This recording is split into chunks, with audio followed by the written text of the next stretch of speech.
Milo jelly for dessert. Mr. Gulaman, Milo, Evap, and Condense, yan nga pala yung mga kailangan para makagawa nitong Milo jelly. So, isa-isang kaserola, maglalagay lang tayo ng tubig.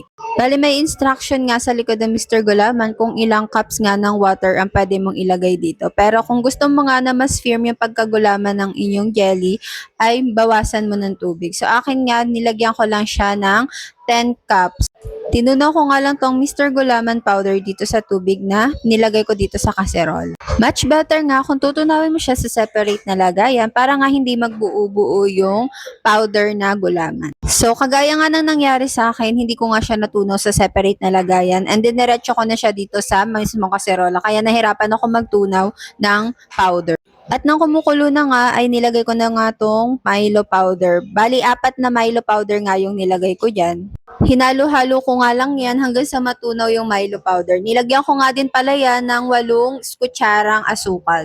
Kung gusto nyo mas matamis, ay dagdagan nyo ng asukal. So ako, tama lang yung asukal na nilagay ko. At ayan, kulong-kulo na nga siya at wala na nga ako nakikitang buo-buong powder galing sa gulaman at sa Milo. So ayan, sinalin ko na nga siya dito sa Tupperware na ginagamit ko. Pagkasalin mo nga ay hintayin mo nga lang na lumamig at tumigas yan para pwede na siyang hiwain. After ilang minutes nga lang ay ganito na nga yung magiging itsura ng ating gulaman at pwede mo na nga yung hiwain sa maliliit na piraso. At nung nahiwa ko na nga yan sa maliliit na piraso ay pinagsama-sama ko nga lang dito sa kaserola ulit. Mas maganda kung manipis nga lang na Tupperware yung gagamitin mo para manipis nga lang din yung pagkakahiwa ng mga gulaman. Una nga lahat ng gulaman sa kaserola.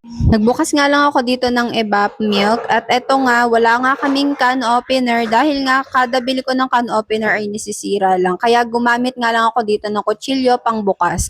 So buti na nga lang ay marunong talaga ako gumamit nito at hindi din siya mahirap talaga gawin. Ewan ko ba kasi sa tuwing nabili kami ng can opener ay lagi talagang nasisira. Walang nagtatagal dahil nalo-lost thread nga siya. So ayan, after ko nga buksan yung mga delata na yan ay sinalin ko na agad siya dito sa Milo jelly. At ayan, syempre sisimutin natin yung mga tira-tira dyan sa lata dahil sobrang mahal ng bilihin ngayon. Bawal tayo magsayang ng pagkain.